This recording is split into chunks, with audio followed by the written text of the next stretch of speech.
3. Hello, good afternoon. I am Luis Sarabia. I am CEO of this company. In this graph, we can see the sales in our company were varying throughout the year.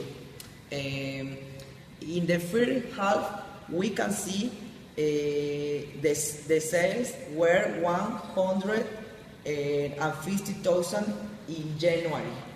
In March, the sales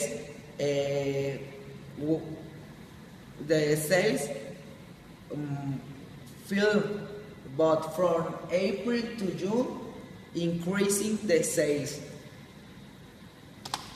In the second half of the year, our sales were inconstant because our products did not have a good promotion. However, the revenues were good. In June, the sales were 2,150,000. In December, were 200,000.